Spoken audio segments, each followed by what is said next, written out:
Irene's POV. When we were all dressed, the triplets sat on the bed while I took the seat close to the window. "I'm sure you have a lot of questions. You can ask," Caden said, staring at me intently.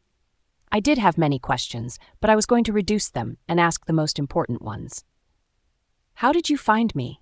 I asked, holding my fingers together, feeling a little embarrassed that I had sex with them again when they had hurt me so many times. "Our wolves have mated with you, so we used your heat to find you," Reese explained, rubbing his palms together, slowly, with his elbows on his knees. "Why did you find me? To take me back?" I asked a little harshly. "Yes," Ethan replied, and his reply annoyed me greatly. Did they think they still had power over me? What was I returning home to? To blames that I'd be forced to accept, to oppression from Eileen? Back then, I had put up with it, but Theo had done such a good job of showing me what love should feel like that I'd rather stay with him, even though I wanted the triplets. The worst part about being back at their house was taking the blame for what I didn't do. When Ethan had forced me to apologize, it had cut me deep. "Why? Why should I return with you?" I asked with my voice shaking a little. "Why did you run?" Reese shot back at me. "Because I didn't put nuts in Eileen's food. Because I didn't trip her. I didn't steal things and try to sell them. I didn't break the portraits. Damn, I didn't try to hurt her in any way." Tears dropped from my eyes as I got all emotional. I never intentionally gave her the worst glass to use. I never stared at her like I hated her, and because I think we all agreed that I'm useless. I poured all my frustrations out, and they looked struck by my tears. "I ran because you guys wouldn't believe me," I concluded, and there was silence. I knew they were feeling guilty. I took in a deep, shaky breath and tried to blink my tears away. My tears continued to fall, so I turned to the window instead and sniffed. "You still have a contract with us," Ethan mentioned. I had been waiting for them to mention it. "I'm breaking it," I replied, still staring out the window. "What? There's the penalty. Can you pay the price for breaking the contract?" Caden asked. "Yes, I can." "Then pay it now. We're not waiting for you to shuffle part-time jobs, and in the meantime you get the money. You're coming with us," Reese said in a commanding tone, and I had never been more happy I met Theo. I met someone who thinks of me and how I feel, someone who recognizes my pain and tries to make me feel better, a person who thinks my feelings matter. He trusts me. I blurted out, turning to stare at them, and they looked nothing but stricken. "So," Ethan asked.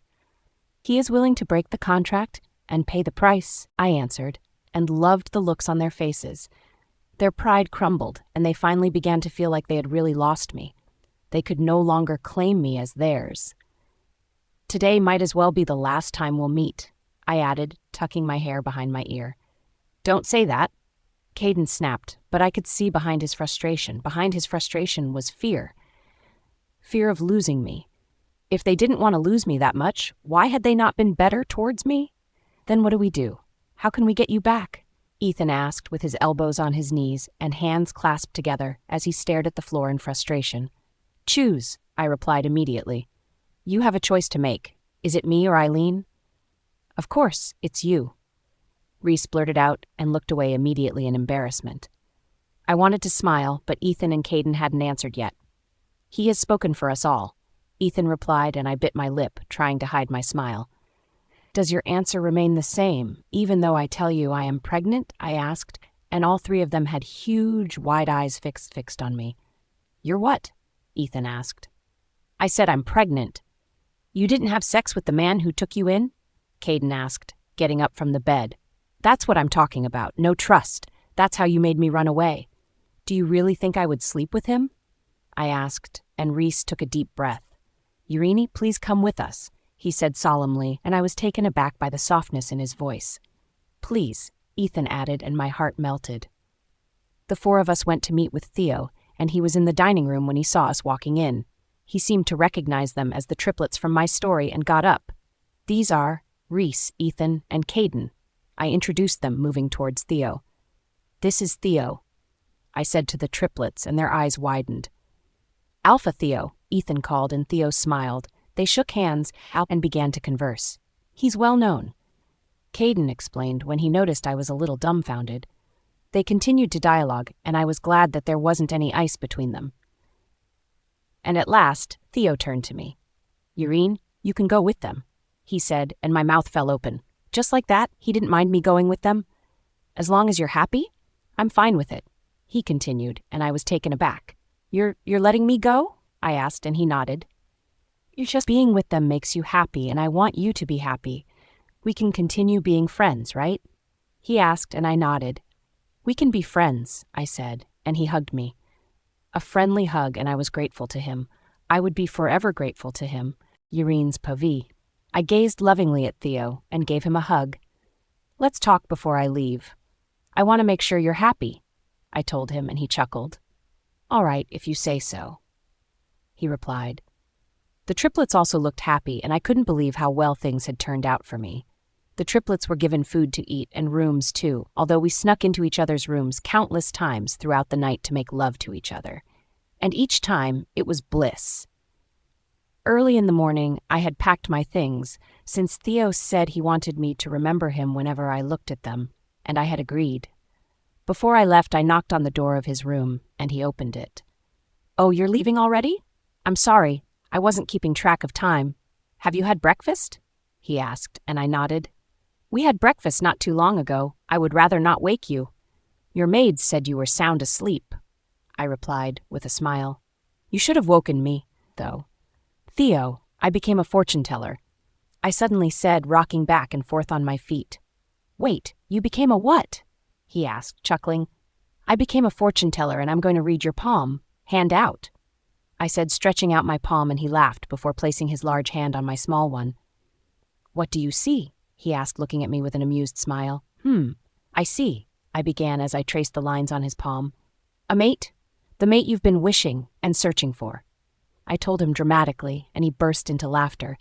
"You're something else, Irene," he replied, wagging his index finger at me, and I was satisfied he was smiling. "I'm serious. You'll find her soon.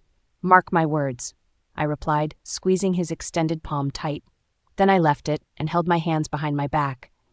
"Although I'm not sure if she'll be as good or as pretty as me, but she'll be perfect for you," I added, coyly, and he laughed so much that he fell back on a chair. "Oh my!" He let out softly and laughed again. "Well, we'll see. You're a fortune teller, and I'll find her soon, as you said. Let's see if she is indeed perfect for me," he replied, playing along, and we chuckled as he got up from his seat. We left his room to go to the triplets, who were busy waiting for us in the living room, and when they saw us approaching, they got up from their seats. "Now it's time to make it back to your pack," Theo said with a large smile on his face, and after that, he drove us in his car to another route where it'd be easier to get back to our pack. There, I hugged him goodbye, and he reminded me of my foretelling, threatening to find me and detain me in his house if it didn't come true. I had laughed and told him his house was the best prison I could ever be detained in, and that I'd easily gain all the pounds of flesh I had tried so hard to lose. The triplets and I took the bus like normal kids who were returning home after a trip, and they asked me lots of questions about my stay in Theo's house. They made me know he was a really well-known and famous alpha whom their father and a man called Mr. Gaudet respected. And according to them, Mr. God was their father's right-hand man, who was the hardest person to please in the world.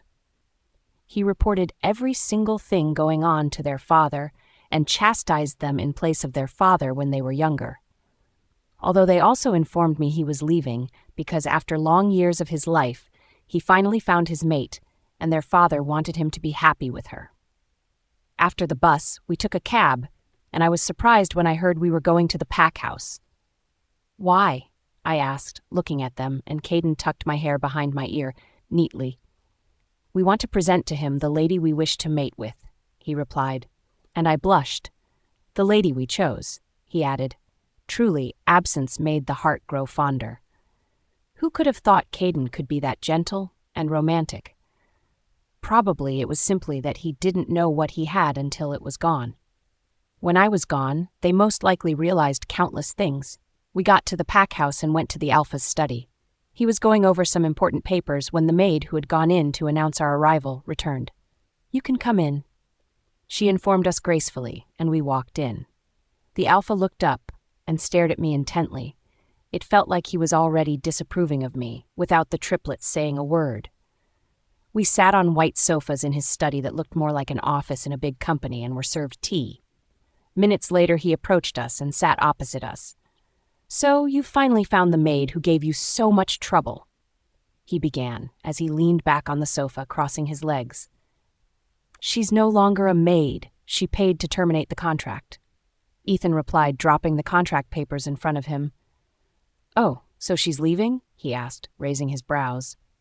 "She's staying," Reese replied, and the Alpha scoffed. "She has no more business with you, so why would you want her to stay?" he asked. "We want to mate with her, and not Eileen," Reese said to him, and the Alpha furrowed his brows. "What?" he asked. "She is our mate, not Eileen. Eileen might bring us more money, but not our happiness," Ethan explained, looking serious. "So, you want to mate with her?" he asked, and his gaze fell on me hard and strong. No, he didn't approve of me. Urine's pov? "So you want to tell me you will pick this over Eileen?" he asked, looking at me like I was something he could trample on. "Yes, we will pick Urine," Ethan replied firmly, and the Alpha put a hand on his neck and groaned. "You've got to be kidding me. You will regret this."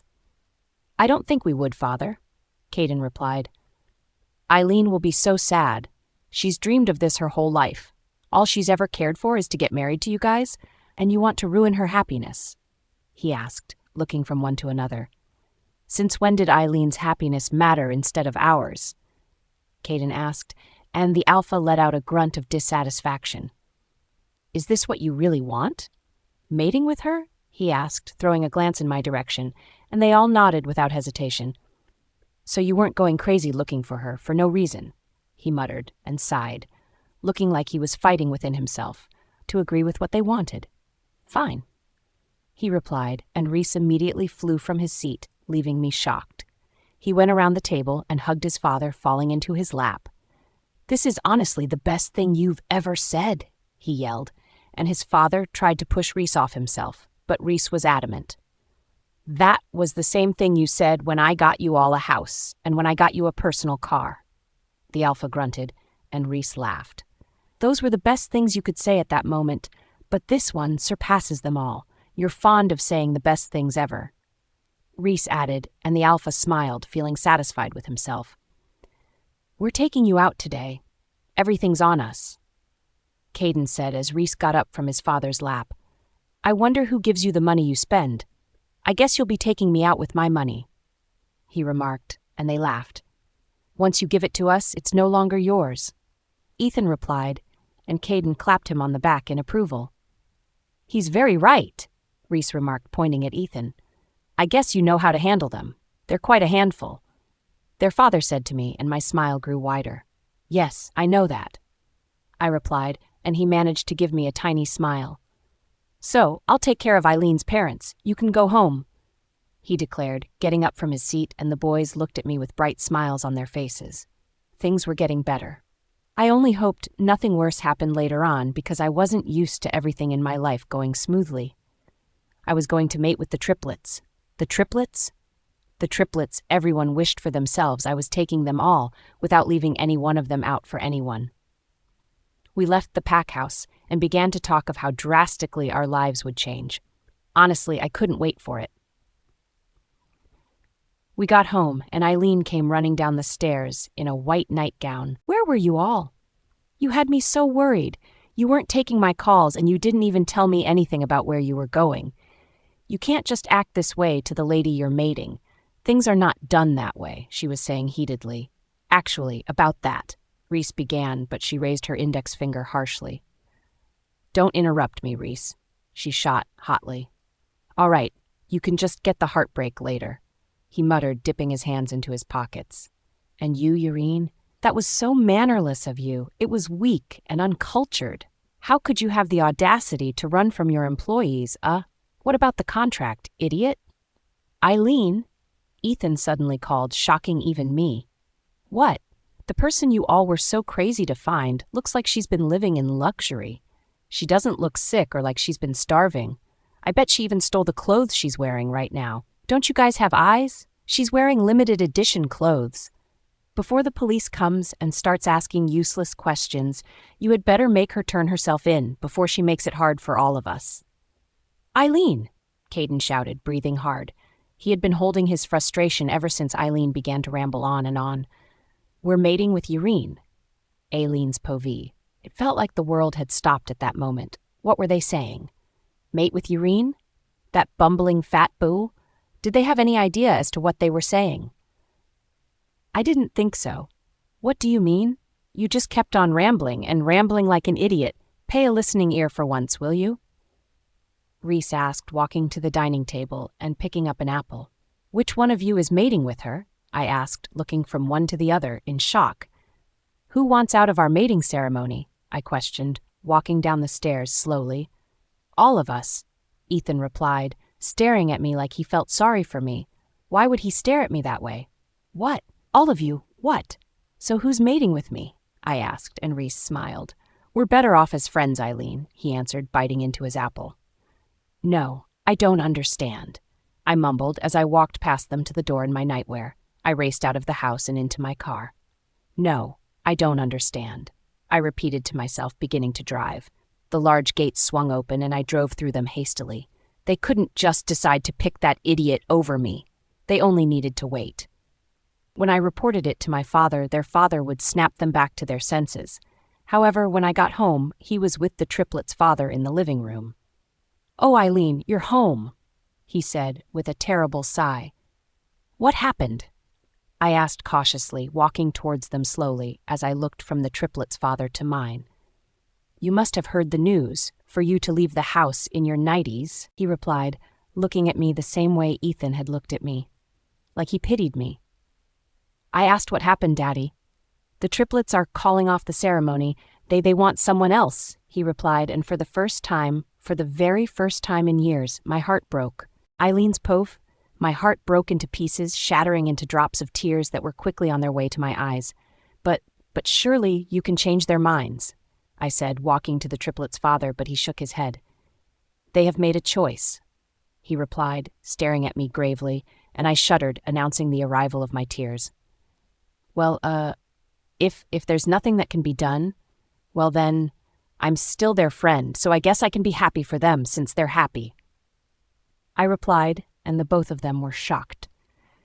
"It's okay, Daddy. Mating shouldn't be a kind of contract anyway. I'll find my mate soon," I added and turned away. "Eileen," my dad called, and I turned. "Are you okay?" he asked. "I will be. I like the triplets, and if they won't be happy with me when their happiness is all I want, it doesn't make any sense," I replied, giving them a little smile before leaving. Immediately I got into my car, I held the steering wheel, and squeezed. Was I okay? How could he ask that after breaking his daughter's heart? After all we'd added to the Alpha's wallet, he could not bend 3 guys to his will? How could he be so incapable of that? Why would he? Did he know how much I loved them? Did he know how much I had waited to see them again? And that fat idiot stood next to them confidently, like she suddenly had power over me, like I was nothing. What did they desire in the maid? What exactly? Why would they pick her over me? My tears fell angrily on my laps as I squeezed the steering wheel hard. They couldn't just throw me away like that, not after all the things I had done just to get them to mate with me. If they wanted to play the hard way with me, then I was going to let them. I drove back to the triplets' house, and they were already having breakfast and giggling when they saw me. "Eileen," Caden called, looking like he might have a little worry in his heart for me. "I'm sorry. I just had to get some air so I could breathe," I replied slowly as I went to take my seat. They looked at me with pity in their eyes. Urine alone looked at me warily, like she knew I was plotting something. Well, I was plotting her downfall. "You know we like you, Eileen, not just in the way that you want," Reese said, pushing a plate of shepherd pie towards me. "It's totally fine. I'm fine.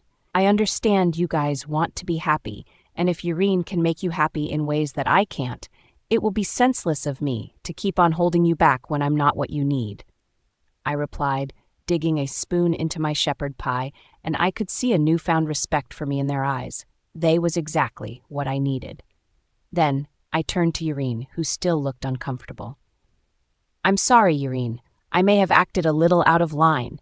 It's probably because a part of me saw this coming. That's why I got so protective and overbearing. I apologized, giving the most repentant look they'd ever seen me give.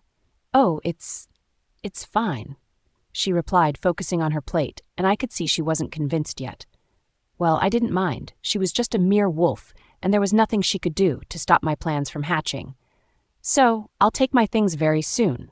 I don't want to have any cause to bother you, I added. You can take your time in packing. Don't rush it up. You're always welcome here, Ethan said, giving me a little smile, and I nodded, but noticed Irene was gripping her spoon tightly. How I hated her.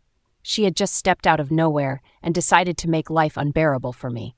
Very soon, she was going to return back to the nothingness she came from. After dinner, I went to wash the plates, and Irene also came in. Oh, you're here. You can wash these, I said, turning to leave, but before I could, she stopped me. Wash your plates. Everyone is washing their plates from now on, she told me, walking back to the sink. What? I asked, turning. You heard me. I began with a scoff, turning to her. Just because they're mating with you now, you get to throw away your maid duties? Have you forgotten your contract? She simply turned to me with a belittling look, and I almost lost my temper. Too bad. I paid the price for breaking the contract. With what money, you liar? With the money of someone who would definitely do to you double of what you did to me if I asked. She replied haughtily, and I realized she had probably met someone influential when she ran away. Well, it didn't matter. The person wouldn't be there when I eventually destroyed her. Reen's Povey. I felt so uncomfortable with Eileen around. Ever since our little verbal fight in the kitchen, she seemed to hate me more. She and the triplets got along well, and she even joined them in teasing me. Anyone would think she was a good friend trying to set us up as lovers. Anyway, I could still handle it because she didn't try any more tricks on me when she was with the brothers. She didn't try to make me look pathetic, nor did she try to make me look like the villain. For days, I wondered why the brothers never asked why she framed me up. It just seemed like they had totally forgotten everything that had happened before I ran away. When I went to school, preparing for exams, which was like a month and some weeks away, everyone suddenly started being nice to me again. Of course, they had heard the news that the triplets went everywhere searching for me, and when they had found me, they chose me over Eileen. As the days went past, whenever I and Fran passed ourselves by in the hallways, it was so hard to think we'd once been friends. I couldn't imagine her holding on to me and telling me crazy things. It was funny how people could change and throw you away when they realized you had changed in a way that didn't suit them. Even if the change was for a good cause, they still hated it. I expected something bad to happen because everything seemed weirdly perfect, but I never expected it to be in the form of a jolting news. We were all in the dining having breakfast when Ethan suddenly received a call. Hey, Dad, he said, but a second later his look changed to one of curiosity. Why are you? What? Ethan got up from his seat with a look of horror on his face. What? What? He repeated again, looking like his world was crumbling. Then he threw the phone to the floor, shaking his head slowly. What's wrong? Caden asked, and Ethan began to breathe hard. Dad? Dad's dead. Ethan's Povey. We were having rice and crab soup with a few side dishes comprising of seafood when a call from my dad came in. Hey, Dad. Young master. A maid's trembling voice came from his phone, and I wondered why she was using my dad's phone. The audacity. No matter what happened, she didn't have the rights to touch my dad's phone. Why are you? The Alpha's dead. What? I asked, getting up from my seat. She had to be playing a really expensive joke. He had a heart attack and died right in front of my eyes, she cried. What? It was hard to believe. No, I couldn't believe it. There was no way I could believe the shit she was saying. How could my father, who we had seen hale and hearty the previous day, suddenly die of a heart attack? They've rushed him to the hospital, and I had to inform you. I threw my phone to the floor. I didn't want to hear what she was saying anymore. She was saying nonsense. She didn't know what she was saying. Yet I knew she couldn't dare lie to me or joke with such a thing.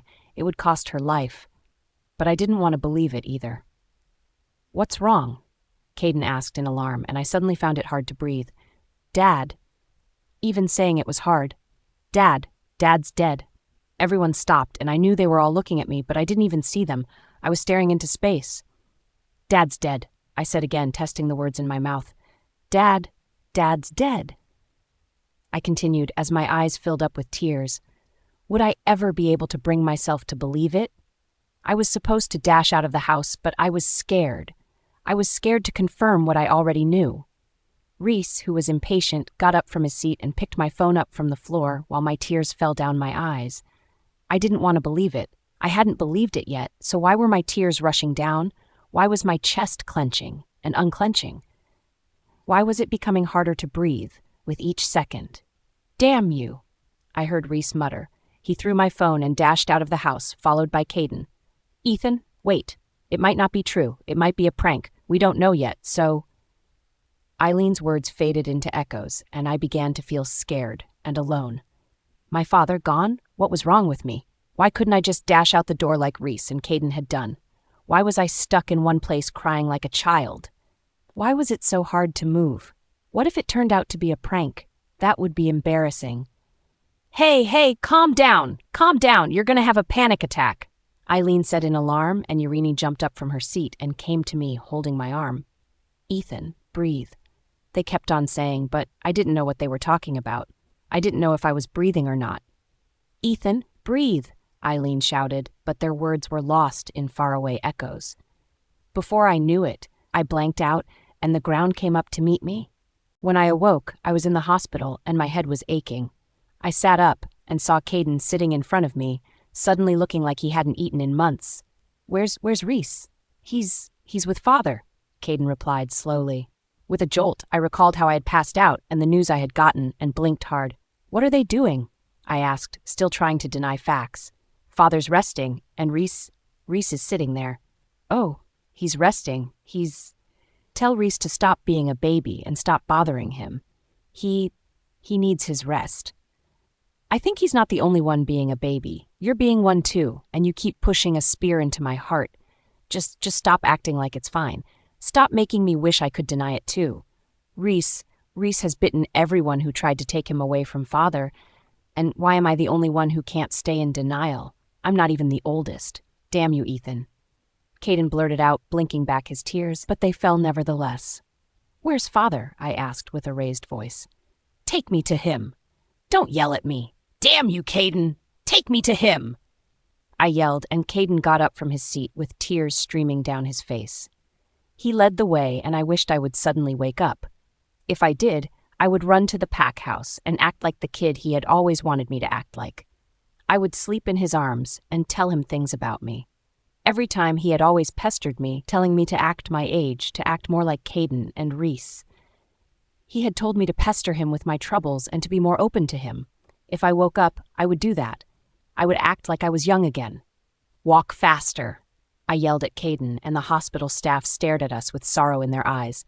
It angered me greatly. Stop staring, I screamed at them, and they scampered away. When I got to the mortuary, it was cold, and I wanted to ask why we were going to mortuary, but I couldn't. Reese was sitting on the floor, and Father was on a stretcher, with his face white and relaxed. My lips trembled, but I couldn't take a step further. I yelled and fell to the floor. I screamed out my lungs and held my chest. Caden also began to cry, falling to the floor and hitting it. Our father was the only family we had. How could he leave? My tears came out rapidly, and I tried to take in deep breaths, but crumbled in more tears each time. Then I stood and gathered the courage to go to him. Father, I called, with my hands alighting on his arm. He was so cold, ice cold. Shut up! Don't call his name. Leave him. Reese suddenly exploded, and it felt like I would fall to the floor and faint again. Dad, I called, and shook my head. Please stop. Please stop this. I'm here.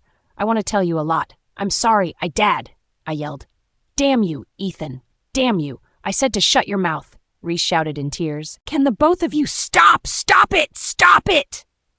Caden yelled at us both. The three of us lapsed into silence with our words. Our cries were the only things that filled the air. I couldn't even feel the cold around me. All I could feel was the heat spreading from my tears. I covered his chest with the white sheet, as if he was also feeling the cold I was feeling, even though I knew he wasn't. Was that what losing someone felt like? How did everyone who lost someone cope with it? Because I didn't think I could get myself anymore. I have a lot I wish to say, but where do I start from? I'm willing to say now. Won't you listen? I've always being that tough because you always say, an alpha has to be tough. I didn't keep to myself because I didn't want you to intrude my privacy and... I'm sorry, Ethan, I'm sorry for yelling at you. Reese suddenly said and his voice broke. His emotions were going in and out of control. Was that how he was dealing with the loss? Don't apologize to me. You did nothing wrong. I'll stay here with Father until he wakes, I said, but Caden got up. You're the worst. Can you stop making it harder? Can you just shut up? He's dead. He's gone. He's no longer returning. Please stop. He yelled, and Reese suddenly went to him and held his collar tightly. You should shut up. Shut your damn mouth. How can a man who was walking and laughing perfectly suddenly have an heart attack? He never complained of any pain. He never. This is bullshit, Caden. Dad, you're cold. I heard myself say while Reese and Caden flared at each other. We were losing it. Our father's death was messing with our heads. Caden and Reese, who never fought, instead engaged in mischief, were about to fight. I, who was always sane, rational, and calm, was speaking to a dead person, like he were alive, and foolishly waiting for him to wake. I just didn't know what else to do. It felt like I would never recover. Nothing would ever be the same. Caden's POV. For days, I and the twins stayed in our father's room. We didn't touch anything, nor did we speak to each other. We just sat there, having memories of our father flit in and out of our heads. The memories were so painful. Why was it that when a person died, almost every memory shared with that person came to mind? And why were the happy memories tainted with sadness? From the start, our father was everything to us. He took us out to places and tried to be there for us whenever we needed him. Sometimes he had been strict, but we never stopped loving him. Other times he was too busy, but he always kept his word. Whenever he promised to take us somewhere, show up at school, or spend days with us, he neglected everything that had to do with work and kept his word.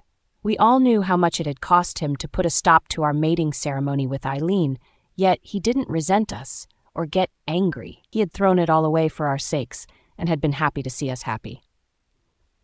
Days passed by without eating, but we didn't feel hungry. I wanted to rise out of my depression, but I was being held back, and I began to wonder if I'd ever move on. We barely spoke. We only responded to the maids coming in and out. That was Reese and I.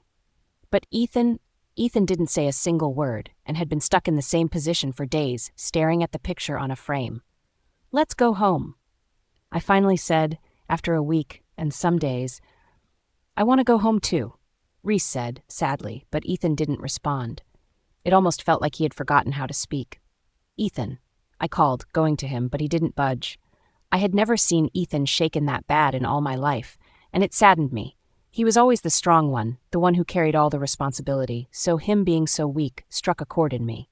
I'm sorry, I finally said, wrapping my hands around him, and he began to cry afresh in my arms. It turned out he still had more tears, and that was the reason he was still stuck in his total depression. Reese and I had cried and fought out half of our pain and had a little of our senses intact, but Ethan hadn't voiced much. He had cried, but after the first day, he had stopped crying while we continued. Let's just stay. A little more, just a little more, he said, sniffing, still in my arms. Reese came to me too, and I wrapped my arms around him. It was time to be strong for both of them. Ethan, alone, had been strong for a long time, so when he wasn't, I needed to be, even though I was trying not to crumble under my own depression. Finally, our father was laid to rest, and all three of us had cried upon seeing him being lowered into the ground. We would never see him again. He would never touch us. He will never give his hearty laugh anymore.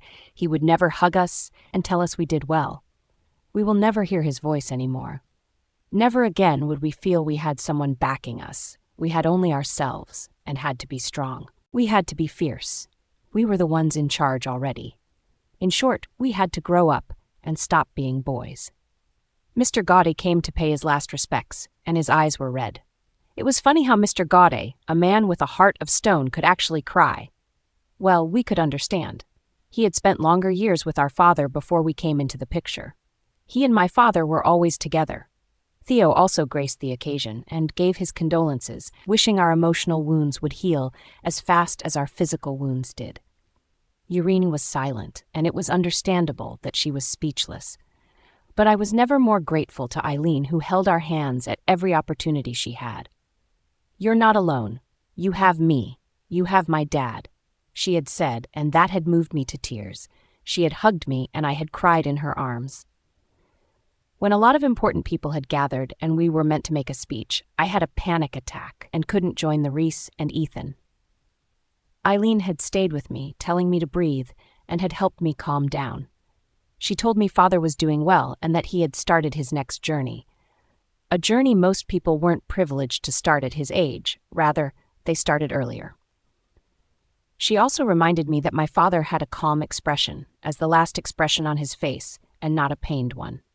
Initially, we had wanted an autopsy, but she had asked if we really wanted his body opened up and seen by more people, and we had realized we didn't really want that. Our father's death was hard on us. There was also the ceremony where we'd take over as pack leaders. It all seemed too soon, like we weren't given enough time to prepare. Irene's Povey. I saw through the brothers' suffering every day, and it burned to see them like that. Caden and Reese, who I thought would be able to smile and endure the pain, were unable to. Ethan, who I had thought would think rationally, was utterly destroyed, and each time Eileen walked into their room to stay with them, I felt uneasy. There was definitely something fishy going on. The Alpha had been perfectly fine and had never complained of a problem. He was strong and healthy, so why would he have an heart attack all of a sudden? I did a lot of research on heart attacks and asked the maids if they'd seen symptoms, but their replies were negative. It was even more suspicious that it was days after he had approved of us mating with each other that he happened to die. Eileen had drastically changed to a loving person within that time, and it looked to me like she'd been trying to gain their trust. Well, she had succeeded because she was the one comforting the triplets every time. When I gave them food, they didn't eat until she forced them to, but of course, my thoughts were only suspicions. Until one night, a week after the funeral, when I saw her staring fixedly at something in her hand. Before throwing it into the bin, it made a noise and piqued my curiosity, so after she had left, I made my way over to the bin silently and dipped my hand into it. My hands met something solid like glass, and I picked it up. It was a framed picture of the late Alpha, Irene's Povey. Why would Eileen throw a photo of the late Alpha into the bin? It all made sense to me. Eileen had to know something about the Alpha's demise. She could not just throw the Alpha's photo away when she knew how much the triplets were grieving because of him. It only meant she wasn't bothered by his death, and her not being bothered definitely meant she had something to do with it. I just could not find another reason to take my suspicions off her. Even in the little time I knew her, Eileen was someone that went crazy whenever things didn't go her way. I knew she would do anything to get what she wanted. I just wasn't sure if she would go as far as murder. Whatever she had done, the triplets weren't safe, spending long hours with her, and I was going to let them know. I took the photo with me and stormed to their room, but on getting there, I had second thoughts. It was late at night, and I didn't want to wake them if they had slept. Being awake was a kind of misery for them, so they probably treasured their sleep, and I didn't want to ruin it for them. There would always be plenty of time to tell them. I turned away and happened to run into Eileen. She was standing, leaning against the wall, and in the dark, she looked scary. I couldn't deny the ominous feeling that had surrounded me. She watched me carefully, and her eyes slid to the photo I was holding. "What's that?" she asked softly with a raised brow. I hid the photo behind me slowly and made to walk past her, but she held my arm. I asked what that was. She insisted, menacingly, and I began to imagine her murdering me without anyone knowing. "Do you really want to fight here, when the triplets are sensitive to everything going around them?" I asked, jerking my arm out of her grip, and she watched me as I walked past her. When I got to my room, I closed my door securely and also closed the windows. If she had managed to kill the Alpha, there was no telling as to what she could do. That night, I hid the photo of the late Alpha in my drawer and went to bed. I had to ask the triplets when Eileen would leave the house. It was getting really uncomfortable staying with her. Finally, I slid under the covers and closed my eyes, ready to sleep. It hadn't been long after I slept that I heard the door creak open. My eyes flew open and my heart thundered in fear. I had locked my door. I clearly remembered doing so. So how was anyone able to get in? Soft footfalls landed on my floor, getting closer, and I shuddered. Finally, I got the courage to turn and saw Eileen standing over me in the dark with a raised knife. My lips parted to scream, but her hands came down hard on my mouth, and shortly her knife sank into my belly. My eyes flew open, and I sat up in bed. It was dawn, and I was sweating all over. The room was all heated up. I took in deep breaths and tried to arrange my thoughts. The dream had felt so real, it even felt like she was still in my room. I swung my legs out of bed and ran to the door. It was still locked. "Goodness me," I muttered and went to my window. I pushed it open, and cold morning air brushed past me. Something fishy was going on, and I already knew it had to do with Eileen killing the Alpha, but I still couldn't believe it. How could she have the audacity to do that? It wasn't anything a normal person could do. Could she actually have the guts to kill an Alpha? How had she caused his heart to fail? Either way, I had to let the triplets know. Reese's Pove. After our father's death, I thought it was me who had it hardest because I had doted on him, but it turned out Ethan had it hardest. He had been so focused on being the model child that he had missed out on spending quality time with our father. We had always spent time together, but Ethan never really opened up to our father, and I guessed it was eating him up inside. Do you want some meatballs?" Caden asked, and Ethan sighed. "Would you make it?" I asked, pushing aside a paper on which I had been scribbling endlessly. "I doubt it would have the sweetness you want. I don't think I have any sweetness left in me." Caden replied, and I managed a little smile. My first smile in weeks. "Ethan, you?" I asked, and he turned to me. "Maybe," he replied. "Okay, I'll just—" Caden was saying when a knock sounded on the door. "Come in." Urine came in with a tray of meatballs, and we were a little surprised to see her for two reasons. One, she had tried to stay with us while we were sad, but she still didn't feel comfortable with Eileen. So I guessed she didn't stay with us much because Eileen was always with us. Two, how did she manage to bring meatballs at the right time? "I'm sorry, but I had to let you guys know what I think about this." She began, after dropping the meatballs on a little table, and all three of us looked at her. "Here, Eileen threw this into the bin last night," she said, handing out a photo of our father, and that was the last thing any of us needed to see at that moment. Ethan sighed and fell back on his bed, covering himself with the covers. "Urine, not now. Why did you bring this?" I asked, and she looked a little shocked. "I'm suspecting Eileen that she had something to do with the Alpha's death." "Really, Eileen?" Caden asked flatly, and I could see he was beginning to get annoyed. "Why is it when your father agreed to let you guys mate with me that this happened? Think about it. We were barely trying to get a hold of ourselves and feel better, yet she was dragging us down again. What's it you have with Eileen? Why are you so against her? She's been trying so hard to comfort us, but—" "Is this really the least you can do?" Caden asked, and she looked at me crestfallen. "But Urine, I'm sorry, but this is not the right time." She was probably trying to prevent this from happening all over again. Because honestly, seeing my father again brings so many painful memories that I've been trying to push back. I admitted, trying to make my voice soft, and her eyes fell to the floor in disappointment. "I'll come by later then," she replied and walked a few steps backwards before leaving the room. However, when she did, no one touched the meatballs. We had sunk back into depression, Urine's povey. I had been really hurt when the brothers had refused to listen to me. I knew it was only because they were sad, but I couldn't help feeling hurt. Ethan had not even said a word. Rather, he had covered himself up with the blankets, like he didn't want to see me, like I had come to spout nonsense. Caden also looked like I was just hating on Eileen for no reason. However sad they were, didn't they see it was quite weird for Eileen to throw a photo of their father into the bin? She had absolutely no rights to do so. Didn't they feel bad?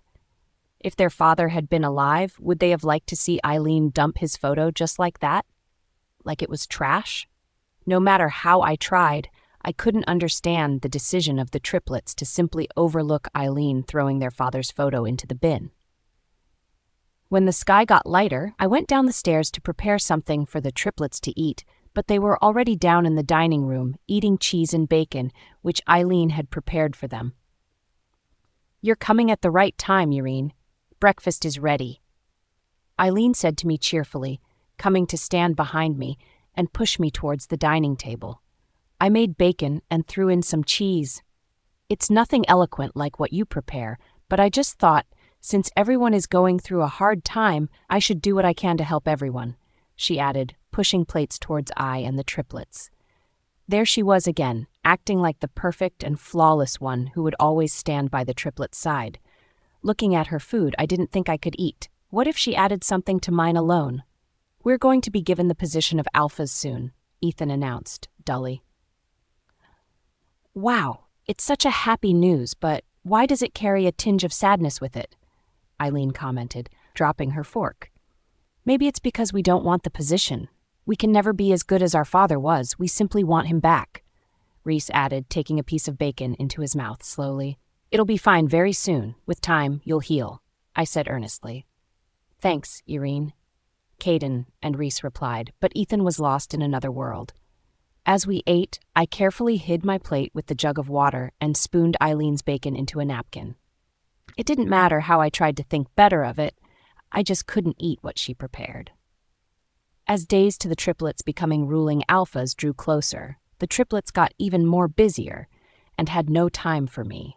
Whenever we saw each other, they all tried to say a word or two to me, but that was it. They were so busy that we rarely saw each other. But my joy was I could finally see them brightening up. Ethan had managed to smile at me when I brought him green tea because he couldn't sleep. Reese told a little joke about Eileen looking like Bigfoot each time she woke up, and Ethan and Caden had laughed. They were becoming brighter and healing faster. It made me happier. I had thought Eileen would stop living with us in no time, but it got worse, as we were told we had to move to the pack house. There were countless rooms in the pack house, so Eileen didn't need to move. She had asked the brothers if she could stay in the pack house, and they had agreed. Of course, I didn't like the idea, but I knew better than to speak up. If I did, they would think I was only trying to antagonize Eileen once more. We successfully moved to the pack house, and I told my mother all about it. I told her everything about mating with the brothers in the near future, the alpha dying, the coronation, and us moving to the pack house, although I had left out the bad events occurring to me. I couldn't have her thinking bad things when she was getting better. Bad thoughts were bad for her health. My mum was sad about the alpha dying, but she was proud of me moving to the pack house, which was the main palace. She had always wished the best for me, and she got emotional to realize that although she couldn't give me the best, I was coping well on my own. Ethan's Pove. As I began to let go of my father and get better, I realized I had been a little harsh on Irene and tried to make it up to her. Maybe I was just a little jealous that although her only parent was sick, she still had her, while I had lost mine. It was a selfish way to think, but I couldn't help it. Losing my dad had unleashed the monsters in me, but I had them all under control in no time. Preparations for the coronation began, and all three of us were thrown under extreme stress, trying to take over things completely. We had a lot of people's names to memorize, and also their personalities. Important business deals my father had been unable to complete were also there, and we had to make care of them. There were also lots of hidden things we also didn't know alphas had to go through. My father had done it all excellently, and he rarely looked stressed. I could have been in an even bigger fix due to Caden and Reese trying to shift the duties on me, claiming I was the eldest. But luckily, Father had drafted it in his will that he wanted us three to rule, and not one. He wanted us to stay as a team, to stay together, and he felt we could be driven apart if one of us was picked out as a leader. That suited me just fine. It meant we had to share all the positives and negatives that came with being a pack leader. Finally, the day of our ceremony arrived, and we were dressed by several maids. Never had I ever worn an outfit which required so many details. There were buttons and laces everywhere, and I wondered how we were to take it off. However, when we were done with dressing, we looked totally different in the mirror. We looked like men, real men. We looked like we were totally capable of ruling. The ceremony started, and there were different performances and rituals done according to tradition, but I was lost in a world of my own. I kept on thinking of the future which lay ahead of me and wondered if the three of us could adapt easily to it all. We had to be more responsible, and Caden and Reese, who loved tricking and playing pranks on people, would have to stop because pack leaders didn't go around playing silly pranks. I continued to think, and it was only when we were announced pack leaders that I snapped back to my senses. "And now I will command you all to bow to your alphas," the elder who had officiated us as pack leaders ordered, and everyone went down on their knees, sinking into bows. Then it finally sunk in. Our father was gone, and we were finally responsible for everything that happened in the pack. Eileen's povee. After the ceremony, I congratulated the brothers briefly. I had an important appointment with my father and some men, so I gave the triplets the excuse of wanting to relay the news of them becoming pack leaders to my father personally, so they let me go without raising questions. Even though the triplets didn't have any problems with me leaving when the palace was in the middle of celebrating, Urine seemed to have a problem with it. She alone seemed to question me with her eyes, but I ignored her. I left the palace, got into my car, and zoomed off. When I got home, my father was already waiting for me, and we walked into a dark room together. My father sat opposite me and gave a signal to a maid. She left the room, and when she returned, she was with a few men. They walked in, and a single candle was lit, although they couldn't see us, as we were separated by a light fabric hanging from the ceiling. I crossed my legs and folded my arms as they walked in. "All right, let's cut to the chase. I need to be somewhere tonight." My father grunted in his deep voice. "When should we storm in?" the first man asked, and a little smile tilted the corner of my lip. I liked him already. He indeed went straight to the point. I didn't want to go that far, but couldn't help it. Even though I loved the triplets, no one rejected me, and everyone who did had to pay. Even though it was only a little price, they still had to pay. "Tomorrow," I replied and continued. "There's no need for the courtesy of wasting time. We've given enough time," I said further, staring at my nails. "You were supposed to strike immediately the alpha died, but my father here is a little merciful and wanted the triplets to mourn a little. Now, they've mourned a lot. It's time to strike," I added coldly, still focused on my perfect nails. "We will strike immediately, ma'am. Leave us to it," he assured, and I smiled once more, tossing a fat envelope underneath the fabric. He picked it, and he and his men chuckled. "Gracious you are, ma'am. Beautiful, too, I am sure," he added, and my smile grew wider. "At least you know how to define beauty." I'm flattered. Renee's pove. The triplet ceremony was the talk of the school, and I got so many envious looks. They all thought becoming Luna was some large achievement. It was, but somehow I wasn't ready for it. Must be so happy I should learn good seducing skills from her. Maybe I'll get myself some future pack leaders to mate with. A girl said as I walked into the changing room. "Let's not stoop so low," the other one said, and I scoffed. Their words didn't do a thing to me anymore. If I had seduced the brothers, it wouldn't be strong enough for them to go crazy searching for me. No, it wouldn't. Their words were only born out of jealousy. I had never gone after the triplets. Rather, they had gone after me. Thankfully, I was the only one in the changing room, so I didn't have to deal with more jealous freaks.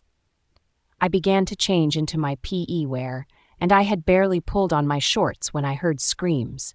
Lots of people were running through the hallways and screaming. What was going on? The hall had been totally normal when I had passed by it minutes ago. More screams filled the halls, and panic flooded me.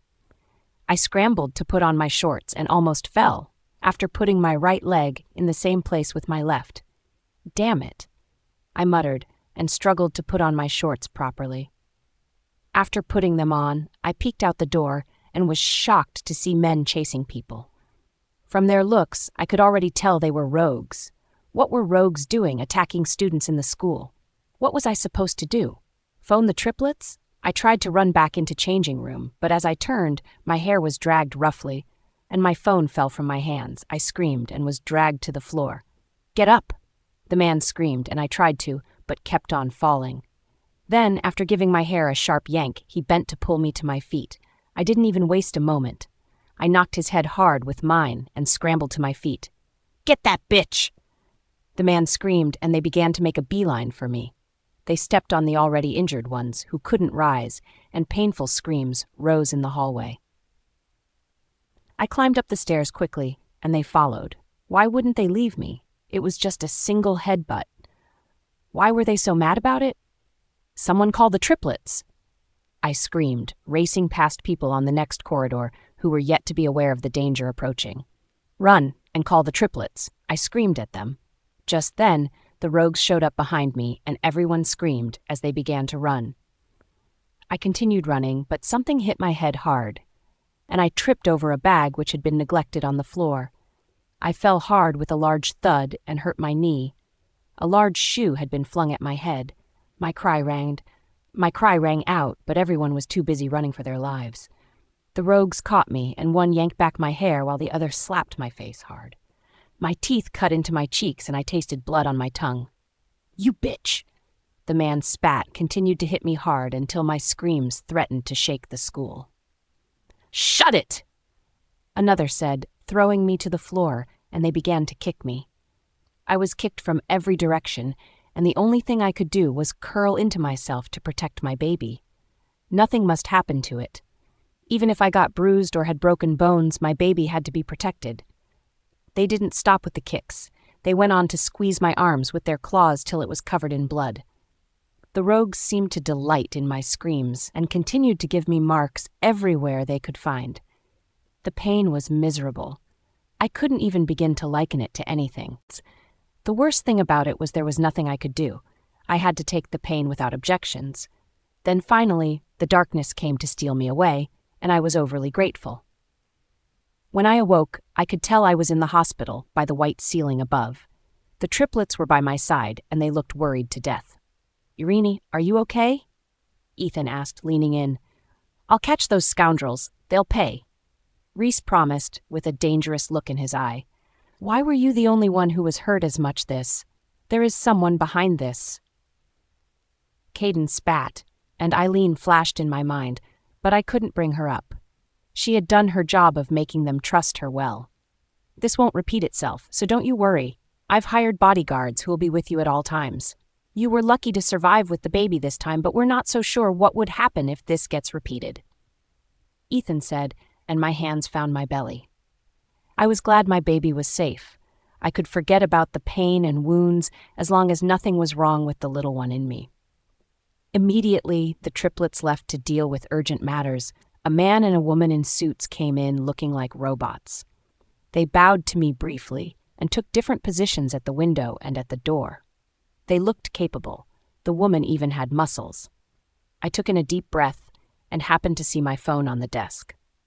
I had totally forgotten about it ever since it fell in front of the changing room. Finding it had been off my mind, as I considered it to have been stolen. But, then again, who would steal the phone belonging to the wife of the pack leaders? They were better off as dead. I picked my phone and saw it had lots of notifications. They were all from the school platform. Under one of the posts concerning the attacks of the rogues, my name made it into the discussion. Half the school were injured, but she was the only one beaten out of consciousness. Maybe she's the reason for their attack.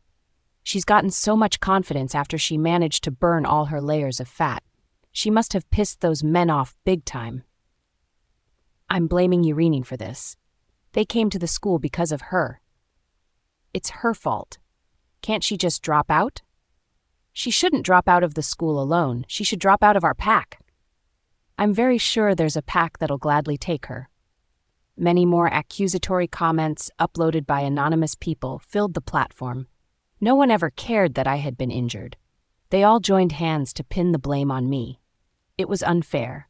I had suddenly gone from victim to perpetrator. Couldn't they just find sympathy with me for once? Later that day, I heard the news that it wasn't just the school that had been affected. The rogues had gone to every weak place they could find and had attacked them. Even with that, I was still blamed for everything. What was even worse was that the next day, they attacked again. Green's Povey. Photos and posts of the damage done was published in articles and uploaded on all social media. There was no account I logged into that the news didn't get to. The attack that had taken place the next day was even worse than the first. The school had taken precautionary measures and had advised the students to stay in their homes. I kept on being dragged on various platforms, but wasn't concerned about that. My concern was the timing of the rogues. How could such begin to happen immediately? The triplets became pack leaders? Of course, it was bound to make the people think the triplets weren't capable of handling the affairs of the kingdom. It didn't stop there. The rogues continued to attack continuously for almost a week. I had healed in that time, but preferred staying in the hospital because I was scared they would find me again and try to kill me. And it had taken persuasions from the triplets before I agreed to leave the hospital. However, as we prepared to leave, Eileen and her father walked in. She smiled at me and dropped a basket of fruits in my hands while her father gave me flowers. I came to offer my sympathy for the havoc that's going on. Do you perhaps have a clue as to what is causing it? Her father asked, and the triplets sighed simultaneously. We are working on it, Reese replied. We will render all the help you need. Souther, how dare those rogues attack the pack? If it's men or resources you need, we're right behind you, Eileen said, touching Reese's arm gently. She is right, her father replied, and I chipped in. It's odd how rogues who've never been in the pack know the weakest places to attack. It's almost like an outsider is constantly feeding them information, I mentioned, and Eileen looked at me. Her father's face turned dark, and he had to use a smile to cover it up. She's right, there must be an insider giving information. Eileen agreed, and I almost scoffed. She and her father were my prime suspects. They simply looked every bit suspicious. A lot of people stayed in their houses following the attack by the rogues. They couldn't bear to lose their lives or the lives of people they held dear to their heart. I greatly suspected Eileen and her father. They were oddly calm, too calm to pose as concerned allies. Eileen, for one, looked like she had power over her father, and that was scary because she alone was scary. Imagining what she could do with her father's power was scarier. However, it got much more worse when I was suddenly called late at night by Caden, who had never sounded that scared. Irene, Reese was attacked. He's in the hospital now. He's badly injured, Caden told me, and I could tell the situation was really bad, just from his tone. I'm on my way, I said immediately, leaving the house. Not Reese. How could they dare to attack a pack alpha? When I got to the hospital, Ethan, Caden, and Eileen were pacing in the waiting room. What happened to him? I asked immediately. Apparently, he ran into some rogues, and instead of calling, he took them on himself. They nearly killed him. It was an old lady who called us for help after finding him. It's very serious. The doctors couldn't even give an answer if he'll survive or not, Ethan added, looking at the floor angrily.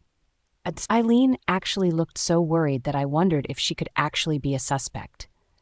She loved the triplets, so why would she attack them? You know what? Those jerks can't have escaped. I need to tell my father.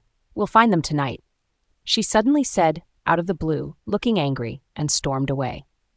She was suspicious, but at the same time, I kept on wondering what her motive was if she hurt the triplets. Eileen's Pov. My father was sipping wine when I got home, and I stormed in. Okay, I do not understand. Can you explain? I asked, unable to control my fury. Explain what, darling? He asked calmly. Explain what? Reese is in the hospital and the damn doctors can't say if he'll survive. Was this your plan? Because this is certainly not what we discussed, I shrieked, and he dropped his wine glass, getting up from his sofa. Those men need to be punished for touching Reese, I added. Darling, it was only self-defense. Oh, self-defense, and he's almost dying. Why, that's bullshit. Eileen, think on the bright side. Well, I don't see the bright side. I'm beginning to doubt this. If the dirty rogues can't keep their dirty hands to themselves when it comes to the triplets, I'll kill them. Let's stop this now. We can't. Just a little more push, and the triplets would break. They would mate with you willingly and get all the power and support they need from us. "Daddy?" "Shush, darling," he said, and offered me wine. "Think about it, just a little more. We only needed to bend them just a tiny bit more. You'll eventually have the happy ending you want, darling. Think about it," he said, and I took a deep breath. He was right. I had to think of the ending. If Reese turned out fine, then I didn't need to punish the rogues. It would only push the triplets to ask for more help and realize they needed to mate a person with power, and that I was the one who was in the right position to offer it. Urine's Pove. It was late in the night when the doctors told us they were done, and Reese had survived. His organs had been injured badly, and they had performed a surgery on him. We were unable to see him that night, and had to wait till morning before we were allowed to see him. Eileen came in the morning, looking like she had barely gotten some sleep, and when the doctor told us we could see him, she was the first to dash into his ward. "Reese," she called, and hugged him, making him wince. "You idiot! Why couldn't you call anyone? Howl, roar, use the phone. There are so many options, yet you had to take on the rogues yourself," she scolded, and Reese smiled. "She's right. You had me worried," Caden added. "Are you okay?" Ethan and I asked at the same time.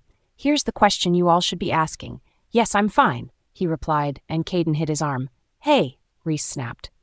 "Did you and your father catch any rogues?" Ethan asked. "I searched for them myself, but couldn't find any of them," she replied, looking dejected. "You really searched for them? All alone?" Caden asked, bewildered. "My father said they would have escaped, but I didn't want to accept that. I was still mad, so I stormed off in search of them," she replied. "Thank goodness you didn't find them. The day before yesterday would have been the last time we all saw you together." Reese joked, pushing her head away with his finger. "But you," Ethan was saying, when Reese suddenly coughed hard. He coughed once more, and blood poured down his mouth. "Reese!" we all shouted. "Caden's Pav." We all panicked immediately. We saw Reese coughing out blood. Eileen and Urine dashed out of the ward, screaming for the doctor, while we tried to calm him down. "Hey, slowly. Keep calm," Ethan said, stroking Reese's back while I held his hands in mine. Finally, the coughing stopped, but Reese was as pale as a sheet of paper. After a minute, the doctor came rushing in, and we moved backwards, giving him space to do his work. "Geez, this is fucked up," Eileen muttered to herself, with her fear turning to fury with each passing moment. I only hoped she wasn't intending to track down the rogues or something. Finally, the doctor turned to us, requesting we talked outside, and we all left the ward, while the nurses helped Reese clean up. "What's wrong with him?" Ethan asked. "He needs absolute rest at the moment. We don't want anything rupturing in him. It seems there was a slight tear in a stitched-up organ. Please refrain from making him talk or laugh too much. He needs a lot of rest." The doctor explained, and we all nodded, agreeing to give Reese the rest he deserved. Funny enough, the rogues didn't return to the pack that day. It felt like they had realized who they had almost killed and ran off in fear. Every day, we brought in Reese's favorite food and watched him take advantage of the special treatment he was receiving. We didn't say a word, nor stop him, but provided all the things he needed, even though they were silly. After losing someone, we had learned to cherish the ones with us and appreciate their presence. When it was time for Reese to be discharged, he insisted that we stay in our old house because he found it hard to trust all the numerous faces in the pack house after what had happened to him. Being at the house with just us four again improved Reese's mood. It felt just like old times. In days, Reese was walking all around restlessly as he got better. Although he still tried to act sick, his healthy actions made his claims hard to believe. After a while, we moved back to the pack house, where we had countless duties to perform, and luckily, it did not dim the light of Reese's cheerfulness. He joked about almost everything, including the attack of the rogues on him, and due to the fact that the rogues had not shown up for a week, we had concluded that they had fled in fear. Little did we know that they were simply planning their next attack. "Alpha Ethan!" A guard called, knocking on Ethan's door with urgency, and Ethan and I shared a curious look before he went to open it. The guard looked troubled but bowed immediately. "We just received news that an orphanage is being attacked right now," he reported with his head still bowed. "By who?" Ethan asked. "The rogues." He raised his head. The rogues, they're back. Damn. He swore and ran a hand through his hair. Assemble the men. We're getting rid of those rogues today. Caden, get Reese and join me outside now. He ordered, and I got to my feet. Who was backing those rogues? Because to me, their confidence was a lot. How dare they mess with us? I left to get Reese and met him eating a bowl of ice cream while watching a comic and laughing. Reese, the rogues are back. Hurry, we have to get them. I told him, picking up a shirt and throwing it towards him. What? Damn them. They have the guts to return? Well, today's the day they are trampled underneath my feet. He threatened, looking like he was going to murder them the moment he set his eyes on them. Well, I didn't doubt him. Reese put on his shirt quickly, and we left his room. As we did, I wondered if I was to tell Irene, but decided not to, since she had been sleeping the last time I checked on her. I would rather not bother her about stuff like that. We left the pack house in groups, driving as fast as we could. At the same time, we were getting information from the men who had been stationed there for other purposes. We were told to hurry, as some innocent people were being brutally beaten to death, and the men who were taking the rogues on were getting battered. About 24 minutes later, we got to the orphanage and stormed the place in our numbers.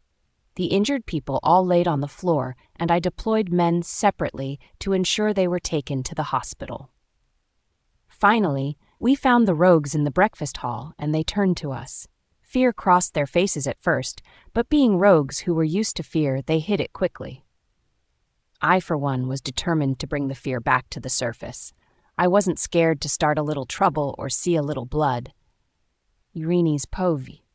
I could feel myself waking from the sleep I had been enjoying minutes ago. Exhaustion had put me to sleep, so why was I waking earlier than I was supposed to? I needed more rest. I tried to stop myself from waking, but realized a minute later that I wasn't just waking, rather something was waking me. It was the suffocating smell of smoke. My eyes flew open, and I saw my room filled with smoke. Where was the smoke coming from? I sat up in bed and swung my feet to the floor. More smoke was coming in from my closet door, and I realized the room was on fire. How could my room suddenly be on fire when I had been sleeping for a while? I didn't even have lighters. My feet scuffled to the door, trying to open it, but it was locked. "What's wrong with this?" I asked, still pulling the knob, and I began to cough. I rushed to the window, but it was stuck. Someone had tampered with it. The coughing got worse, and my eyes hurt. It was hard to breathe, and I felt like I was being tortured. "Anyone!" I shouted, running to the door and hitting it with my fist, but it resulted in more coughing. Then I left the door, rushing for my phone. My hands found it on my desk and began to dial Ethan's number, trembling, but it kept on ringing. Ethan didn't pick it. The same went for Caden and Reese. Why weren't they picking you? No one was coming to help me. I went back to the door, which my only hope, and yelled again. "Someone help!" I screamed, kicking the door desperately, but no one came to my rescue. I screamed as loud as I could, but that only resulted in a large amount of smoke going down my lungs. I began to choke seriously, and not long after, my head felt hazy. I had inhaled too much smoke. Not long after that, I fell to the ground in a crumpled heap, passed out. Reese's pove. Staring at the ugly rogues made me even madder. They were the reason I had been in the hospital for so long. They didn't even care about me being an alpha, and took advantage of me being alone, and they being plenty in numbers. Well, they were going to regret it. I was going to make sure of it. For days, I had been forced to act as an exemplary alpha, and had craved for the old times when having trouble with Caden was my only job. Well, I didn't need to act as an exemplary alpha at the moment. Well, if it isn't the infamous rogues who have been wrecking havoc in our pack. Caden began, as he walked towards them slowly. I could tell he was also delighted to have caught them. "Who sent you?" Ethan asked. "Why do you assume someone sent us?" One of the men, who looked like the leader of the rogues, shot back. "The audacity! Because you're too confident to be alone," I replied icily. "How dare they run their mouths carelessly in front of us? Let's say this was some months ago, then definitely someone had to be backing us." The man replied, hitting a club on his palm gently. "What do you mean?" Ethan asked. "It means the alpha's dead, and while we don't dare mess with him, we don't care as much for you three. We're not scared of you." The leader spat, and I lost my temper immediately. In a blur, I was in front of him with my hand on his neck, choking him and lifting him off the floor. His men attacked, but so did my brothers and my men. You're the one who stuck your claws into my tummy, right? I asked, menacingly, recognizing a scar on his cheek, and he tried throwing my hand off his, but I threw him to the ground instead. He fell on a chair, pushing it backwards, and they both crashed to the ground. Damn you! I spat, striding over to him once more and picking him up by the collar. He managed to slash my arm, and as my blood drizzled out, I felt even more angry. I raised him and plunged him into the breakfast table with so much force that the weak wooden table gave way and split down the middle. I proceeded to hit him till he was unconscious, but another rogue slashed my back, causing me to turn and give him a kick that sent him crashing into the wall carelessly. He didn't move again. As thick, dark blood poured down his head, I didn't mind. After all, it was what they had intended for me. Before I could turn back to the man I had been dealing with, a spatula was suddenly placed in front of my neck and was pushed backwards, tightening my neck and choking me. It only made me madder. Did he think such a thing would make me lose my breath? Not engaging in fights like a tyrant didn't mean I was bad at fighting. I placed my fingers in the space left by the spatula and pushed. He lost his grip on it, and I caught the spatula and turned around, hitting him with it. This is for all the people you hospitalized and killed. I shot at him and hit him continuously with it, ignoring his shouts. The fight lasted almost 2 hours. Ethan didn't want us to kill them, and we were only to knock them out. But Caden and I didn't want that, so we beat them to a pulp until they couldn't move anymore. Day was satisfactory. The best moment of the fight was when the rest, after realizing they were outnumbered and weaker than us, went down on their knees and begged. Well, I didn't fail to take a picture. I wanted our people to be at rest, knowing that their alphas could deal with something as little as rogues. Their pleas and surrenders didn't stop us from dealing with them. It made it even more fun to beat them hard. It was revenge for the people, for Yureen, and for me. After the long fight, we apologized to the kids for all the violence and promised to replace the broken things in the breakfast hall. But they were smart and thanked us, calling us superheroes, which was cringing, but we accepted it. Caden left to get us all chilled drinks, and after that, the battered men were loaded into one car, piled atop each other like waste. After draining half my bottle, I convinced Ethan and Caden to do whatever talking they wanted to do in the car. They smiled, and we all got into the car.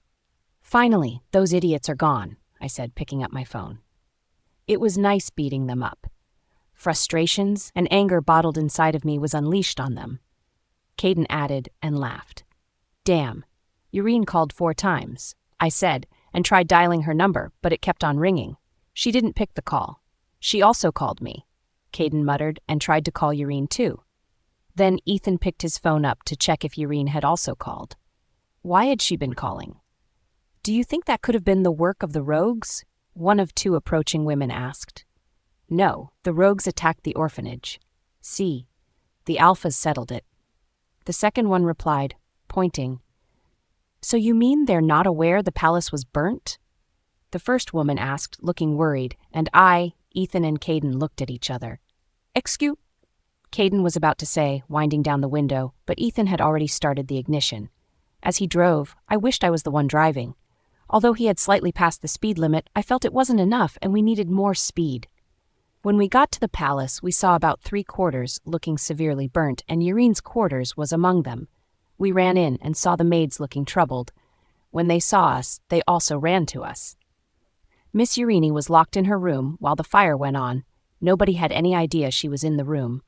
One of them reported immediately, looking scared. Damn, she was sleeping. Caden suddenly said, I checked in her before we were told the rogues had attacked.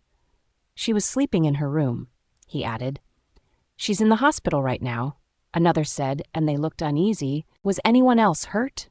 Ethan asked, and they shook their heads, but we noticed they were looking really scared. What's the damn problem? I shrieked, and they scrambled backwards. It was silver that was burnt. 2 of them said, and after a moment of shock, all 3 of us turned and ran. We didn't even have the time to scold them for not telling us the truth earlier. It was a much more serious case. Silver was deadly to wolves and could do a whole lot of injury bullets or knives couldn't do. If the palace was burnt with silver, and Irene had been in at that moment, she could be dead. Ethan's POV. My mind was a whole mess as we drove to the hospital. I passed the speed limit and overtook vehicles on the highway carelessly. She had probably called all three of us when she had discovered there was a fire, but we had left our phones in the car while fighting the rogues. Why had we done that? Why couldn't we have taken our phones with us? In the very least, one of us would have gotten the phone call and would have gone to save her. Why, there could have still been a chance not much injury would have been done to her. How could all three phones have been in the car? She must have been so scared while calling for us. We arrived at the hospital minutes later, and when the nurses saw us, they told us the ward she was in immediately. They didn't even need to ask what patient we were there for. They already knew who we had come running for. How much silver had gotten into her lungs or into her body, we didn't know. All three of us feared she was dead, but we refused to voice it out. I didn't think I would be able to cope with one more dead person in my life. It would tear me apart seriously. We got to Irene's ward and saw her on the bed, with her eyes closed. "Is she breathing?" Reese asked, rushing towards her, while Caden checked the life machine. She was still alive. "She's breathing," Reese said, lifting his head from her chest, and Caden pointed to the life machine, meaning he could have easily checked it. Nevertheless, the three of us sighed in relief, and Caden sank into a chair. "I was so worried," he said, looking at Irene. "That was one hell of a scare," Reese added, going to the other side of Irene where there was a sofa and plopping down into it. "The palace was burnt down with silver. How is she alive?"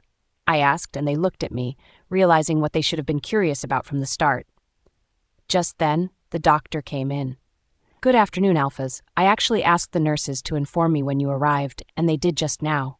I wanted to see you," he stated, moving closer to us. "Okay. Go on." I permitted him, and he looked at Irene. For a while, he didn't say a word, but kept on looking at her. Then, at last, he sighed. "She is a silver wolf," he declared, and the shock hit us like a wave. I had been thinking the maids didn't know what they were saying, and it wasn't silver that was burnt in the palace. I had never imagined Irene to be a silver wolf. We were all silent as the doctor's words sank in. Silver wolves are immune to silver, and even though she inhaled a large amount of smoke from the silver burnt, it didn't harm her. She's going to be fine in a while. She slipped into a coma, but we're sure she'll be awake very soon, as not much was damaged. He explained further, and I ran a hand through my hair. Irene was a silver wolf. That was bad news. What were we to do? Then I turned to him, looking at him with all the authority I could muster through my expression. "Dr. Finnegan, you have to swear that you will keep this a secret. No other ears must hear of this. This information should not come out from another's mouth," I warned him. "You have to assure us that this will be a tight secret." I added, and after looking at all three of us, he nodded. "I don't go about spilling the personal information of my patient's sprat. I swear this would be only between us four." He assured us, with a hand on his chest, and I let out a sigh, turning back to Irene. It was too bad. How could she be a silver wolf? She had showed no sign of great strength, and she rarely used her claws. In fact, I didn't think I had ever seen her use her claws. Silver wolves had a really bad reputation in all the surrounding packs. They were always arrested and executed, and that was because they tended to be on the dark side. They were immune to silver, and were supposedly as strong as alphas. Many years ago, a lot of them had joined hands to rebel. Their plan had been to take over all the packs and rule. It had been a really tough fight, and when they were finally defeated, they had been outlawed. Then it had been decreed that every silver wolf should be killed. The law still stood, and if Irene was discovered to be a silver wolf, there was no doubt they'd want her to be executed. News like that wasn't supposed to get out to outsiders, but I had to trust Dr. Finnegan. Long after he left, the three of us watched Irene in silence. "Do you think she knew?" Caden finally asked, slowly. "What does she know? I doubt she knows anything about herself," Reese countered in a defeated voice. "This is bad. I commented, staring hard at her. She already had a lot of enemies at school. Her enemies would spread farther than the school if the news got out, and I only wanted her to have a comfortable life with her. She had suffered for too long. Bullies had been a constant for as long as I had known her. I really wanted to change that. As long as it's a secret, it's fine. We can easily convince the maids at the palace that it wasn't Silver, since she's fine. Thankfully, no other person was hurt, so they wouldn't be able to compare injuries. Caden replied, and I felt a little better. He was right. We already had Dr. Finnegan keeping our secret, so there was actually no need to worry. The maids were no big deal. Eileen's Pov. Dad, Dr. Finnegan is here, I called as I munched on a bowl of popcorn in the living room, watching a show. Good evening, Miss Eileen, he greeted. Good evening, Dr. Finnegan. I replied, without taking my eyes off the television. Then I bubbled up in laughter at a funny scene. Shortly, my father came down the stairs. He had taken a bath earlier. Dr. Finnegan, you're welcome. Please have a seat, he said cheerily, gesturing towards a sofa. Thank you, Dr. Finnegan replied. What brings you to our home this graceful evening? He asked as he sat next to me on the sofa. I have good news that you would love to hear. Dr. Finnegan began, and I turned off the television immediately. Is it news about the beautiful fire that happened to burn down 3/4 at the pack house? I asked with a delighted smile, and he nodded. The girl is dead? Finally. My father breathed out in relief, and I rolled my eyes at him. He hasn't said anything yet, I snapped. She isn't dead, Dr. Finnegan blurted out. What? My father and I exclaimed together. Even if I had just told my father off for jumping to conclusions, I had expected Irene to be dead. The palace had been burnt with silver. No, she's not dead, but I have better news. The alphas told me not to say, but... I'll pay you, so open your damned mouth, I snapped, squeezing on my popcorn bag. Well then, I'd be delighted to inform you that Miss Irene is a silver wolf and has not been seriously harmed by silver in any way, he told us, and my mouth dropped. No way. I said in almost a whisper. The real fight had just begun in my favor. It turned out I didn't need to do the dirty job. The law would do it for me. Eileen's Povee. It was delightful news, and it made me feel all the more better. Instead of dying a random death caused by a fire, I preferred the pack to remember her as a silver wolf capable of bringing harm to everyone. She had been continuously dragged on school platforms, following the attack of the rogues, and everyone had insinuated the rogues had tried to get revenge on her, and had done so by killing and beating all those innocent people. It would only make it sound better. They would think she had staged it up and had agreed to be beaten to a pulp so she could be free of suspicions. I didn't need to do any more dirty work. No one trusted silver wolves, and so they wouldn't trust her in turn. Daddy, I think Dr. Finnegan might need some money for a new car. His old car makes a lot of noise. What do you think about that? I asked my father coyly, and Dr. Finnegan's mouth fell. Miss Eileen, you want. Dad, give him the money. I snapped, turning to my father, who looked displeased. I will pay any amount to gain enemies for Irene and to raise people against her. Give him the money, I continued, and he reluctantly took out the money. Thank you so much. Oh, thank you, Dr. Finnegan exclaimed, bowing to us continuously, unable to stop his mouth from running with appreciation. So where are the papers? Surely you document each patient who comes in, along with their illnesses. There is indeed a record of Irene surviving the palace burnt with silver, right? I asked, and he nodded hastily, before reaching into his bag, taking out a brown envelope, and dropping it in front of me. I brought out the records and took a good look at it. There was her name, age, status, and worse, she was pregnant. Neither her nor the triplets had mentioned anything about it. I couldn't have imagined she was carrying a baby. Well, it didn't matter. She, along with her baby, were going to be executed.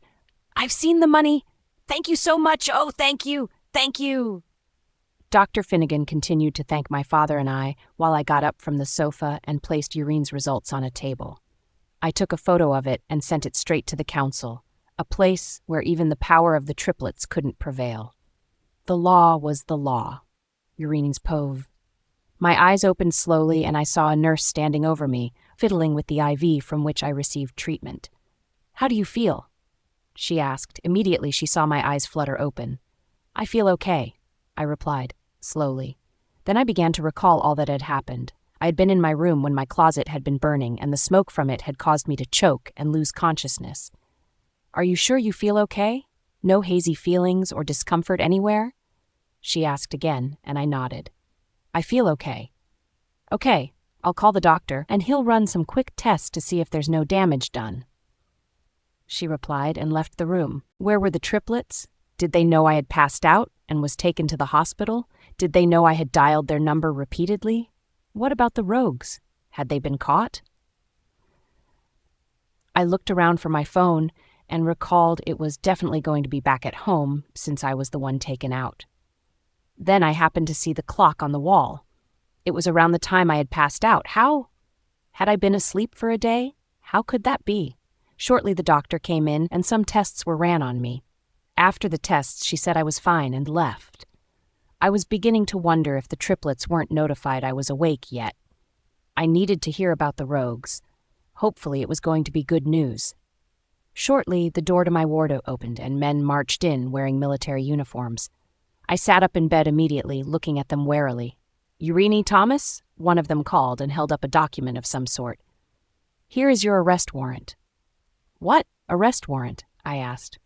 Why were military men giving me arrest warrants? If at all I had committed a crime, shouldn't the cops be the ones arresting me? What did I do? Did they get the right person? Did they think I brought the rogues in? "You are being arrested for being a silver wolf." Silv, I was saying when two of the men suddenly dragged me off the bed. "Wait, there must be some mistake, silver wolf," I asked, and just then a nurse walked in. "Oh my God, where are you taking the patient to? She's still recovering," she shrieked, coming to me, but one of the men warded her off. "We've waited a day for her to wake. There's no more recovering for her to do." "Why are you taking her?"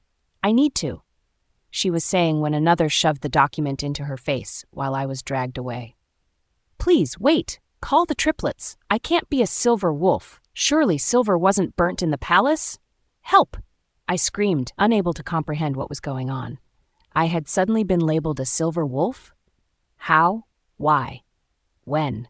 The men didn't stop dragging me until they were out of the hospital and in front of their vehicle. "Wait! Please wait. There's a misunderstanding somewhere. You have to I was saying, but was pushed roughly into the car. My hands were cuffed, and the rest of the men got into the vehicle before zooming off. What in the world was happening? Were they really carting me away? Just like that? Without informing the triplets, I had heard of silver wolves being apprehended, and they always faced one thing: execution. Cadence Pova. We all sat in the living room having snacks and talking about the rogues. Eileen had been so happy that she watched the video 1,001 times. The video where the rest of the rogues went on their knees and pleaded for us to save them. She and Reese fussed over it, making edits that made the video funnier. The original video and the edited ones had all been uploaded and had received good reviews. So many people had come to the palace, bearing gifts. The cops had been unable to settle the issue, but immediately we stepped in ourselves. The issue had been resolved. They had been proud of us, and honestly, I had been feeling better since then. Thereafter, we had gone to see Urine, but she had yet to wake. Just then, a call came in on my phone. "Yes?" I asked, after picking the call, unable to recognize the number. "Alpha Caden, this is the hospital. Miss Thomas was taken away just now by soldiers from the council.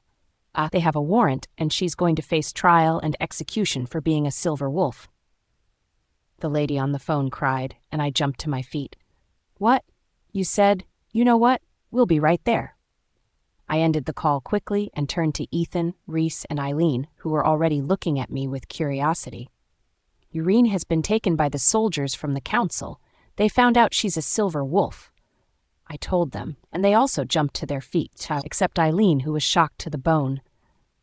"Let's go," Reese said, dashing out of the living room. The three of us ran as fast as we could to the car, not even looking back to see if Eileen was following.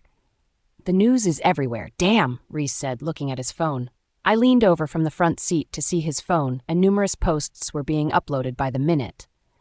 "Go to the council straight," I told Ethan, who was about to take the route to the hospital. "All right?"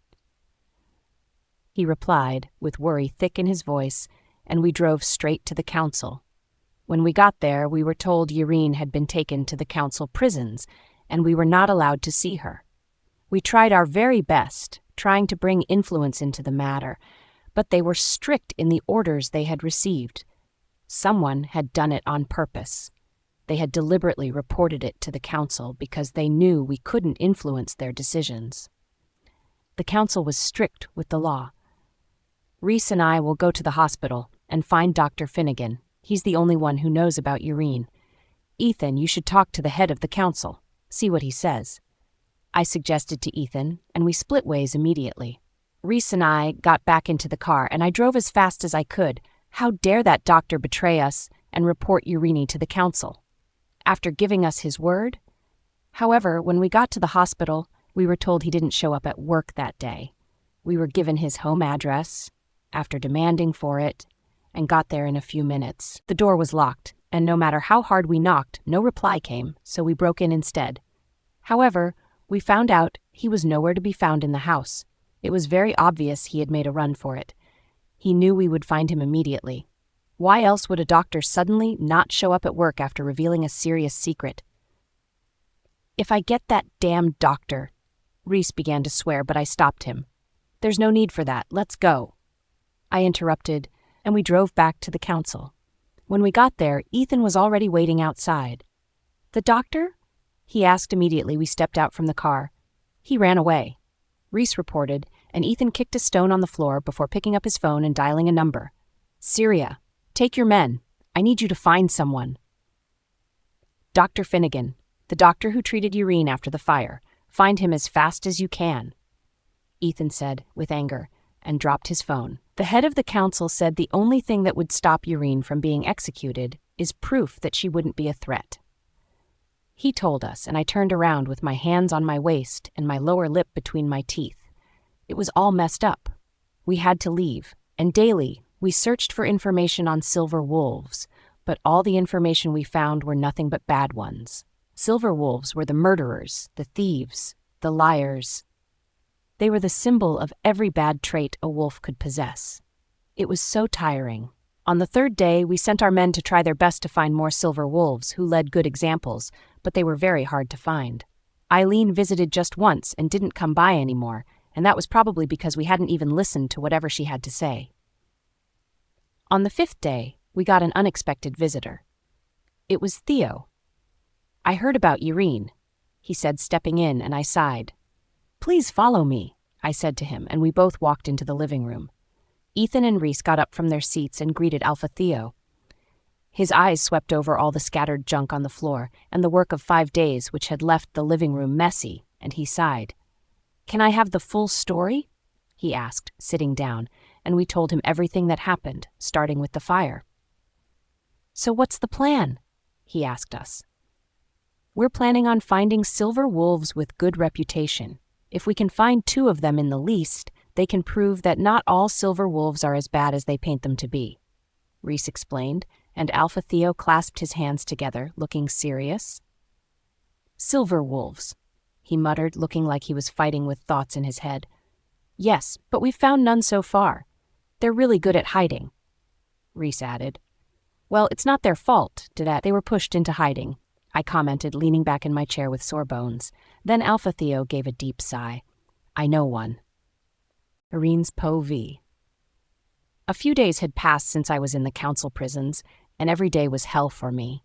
The guards were nothing nice. They didn't waste the opportunity to throw harsh words at me, all because I was a silver wolf. I was the only one they starved, and they laughed, saying I was going to die soon, so why did I need food? Every single day that passed, I asked to see the brothers, but I was told they didn't want to see me. Were they mad at me, thinking I hid my identity from them on purpose? I myself had not known that I was a silver wolf. Why wouldn't they talk to me? Were they embarrassed to have taken in a silver wolf? Were they having second thoughts on taking back their decision to mate with me? Finally, the day of my long-awaited trial came, and I was dragged out in chains. Neither food nor water had made it to my mouth. When I was brought out, the people saw me and screamed, hurling bad words at me and calling me trash. As they did, it felt like the world was collapsing on my head. I could barely see properly. They were wavering in 3s and 2s one moment, and the next they were blurred. My eyes couldn't focus properly after being starved for so long. I couldn't hear much, but the trial went on fast. I heard something about rogues, about the alpha dying, about a fire, but by angry voices, I could tell they were all pinning it on me. The judge tried so hard to get them to shut their mouths, and it wasn't until they were threatened to be thrown out, before silence finally reigned. I wasn't even in the right mind to cry or try to defend myself. I was barely holding myself up. Finally, the judge was about to pronounce me guilty with a death sentence by hanging, and my spirit crumbled. Just like that? How had it all happened so fast? How was I having a good life, and all of a sudden, I was being sentenced to death by hanging? What about my mother? Just then, the doors opened, and I saw Theo coming in. My heart came alive, and tears filled my eyes. It was so hard to bring myself to see or hear what the judge was saying, but I was so grateful for his presence that I kept a strong hold on myself. Theo was going to save me. Yes, he wouldn't let me be hanged. After him came the triplets, and when our eyes met, I knew they had been worried to death. The guards had lied to me. The triplets had probably wanted to see me too, but weren't allowed. They apologized for being late, and Theo turned to the jury, who looked pleased to see him. "Alpha Theo, may I ask what brings you to this trial?" the judge asked, and Alpha Theo looked at me. "I have come to this trial as proof, as living proof of silver wolves capable of being upright." He began, and the people began to murmur loudly. "Silence!" the judge snapped, hitting his gavel hard, trying to restore order. What was Theo saying?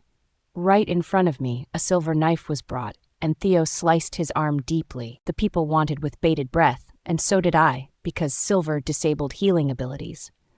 But right in front of our eyes, Theo began to heal. Theo was a silver wolf. Everyone murmured, but could not bring a word against Theo. They all knew Theo as a good and just alpha. Theo was powerful and influential, but never stopped helping people. And him alone was solid proof that not all silver wolves were as bad as they were painted out to be. The council went for a little break, and when we all returned for the final judgment, they had decided to let me go for Theo's sake. If Theo could be a silver wolf and be as good as that, then I deserved a chance to prove myself. That was their final verdict, and as I was freed from the chains, I wanted to take a step towards him, but fell to the ground instead. Lycan's Pov. "This is your fault. This is all your fault," my father shouted at me, throwing the remote controller to the floor when I came down from the stairs. Irene had been freed. She had been given a chance to prove herself, all because Alpha Theo had stepped in. Alpha Theo was a silver wolf? How had I not known? Well, it wasn't like I had taken a special interest in him, but still... "Damn it," I muttered underneath my breath and wanted to turn away, but my father let out a loud scoff. "And where are you going? How are you going to fix this?" he asked, walking towards me. "I'm going to fix this on my own. Don't bother me. First, I need to calm down," I said, moving towards the dining table and picking up a knife. I threw open the fridge and took out a cold apple. "I need to breathe," I said, peeling the apple rapidly. "You wench, all you do is disrespect me." "Wench," I asked, looking up at my father. "What did you just call me?" I asked, going towards him. "What are you going to do about it when the investigations about the fire starts? What do we do? You started all this. It is your fault. I don't know what you so much desire in the triplets that makes you unable to leave them alone. You covet too much. You pushed me too far. You just never want to accept defeat. But you know what? You have been defeated. You are nothing but a stupid little bitch who demands everything from her father but doesn't know how to respect him." "Shut up!" I bellowed, unable to continue hearing his insulting words. "What? I am your father. I will disown," he was saying when I suddenly raised my hand and sunk the knife deep into his heart. "Shut it! Shut it! Damn you!" I shrieked, taking out the knife. His mouth fell open and his hand went to the wound, but I stabbed him again. "I never lose. I never lose. I never lose." I screamed, and even as he went down, I went down with him, stabbing him as hard as I could, with tears of anger running down my face. And before I could regain control of myself, I had killed him. Lycan's Pov. His blood dripped down my chin, scattered across my face as I stared into blank space, sitting on top of him. My hand shook and the knife fell from it, clattering to the floor. I wasn't terrified of what I'd done, but of how I'd take care of it. I couldn't risk anyone finding my father's dead body and a knife in my hands, but at the same time, I didn't know what to do. Okay, breathe, Eileen. Breathe, I told myself, and took in deep breaths. It was already his time to die. The old fart was always using the excuse of me being his daughter to cheat on me. He had been so worried about us being found out, so I had done a favor by taking him to a place where he didn't have to worry. I wiped at the blood on my face hastily, causing it to leave red smudges. His blood stank, and I hated the smell. Then I scrambled to my feet and dragged him all the way to the back door. The woods were not so far from our place, and I figured not much people would notice me, so I ran back into the house to the restroom and tried to wash the blood off my face and hands. Damn, I muttered with tears in my eyes as the blood was proving stubborn and hard to wash. I nearly scraped the delicate skin on my fingers just by trying to wash off the blood, and it was agony. As for my face, I scrubbed it hard with a scrubbing pad and dashed up the stairs to my room, where I tugged on a black hoodie and pushed a black cap over my face. I poured out all the things in a large traveling bag and dashed down the stairs with it. My father was going to rest in it. I folded him up nicely and placed him in the bag, among with diesel and a lighter. Then I zipped it up and began my walk to the forest. I ran into a few people on the way, but none of them paid me any heed. Thanks to them, I successfully took my father to a nice spot in the woods, pushed open the traveling bag, and drained the diesel over him and the bag. It was a large amount of diesel, but the larger the better.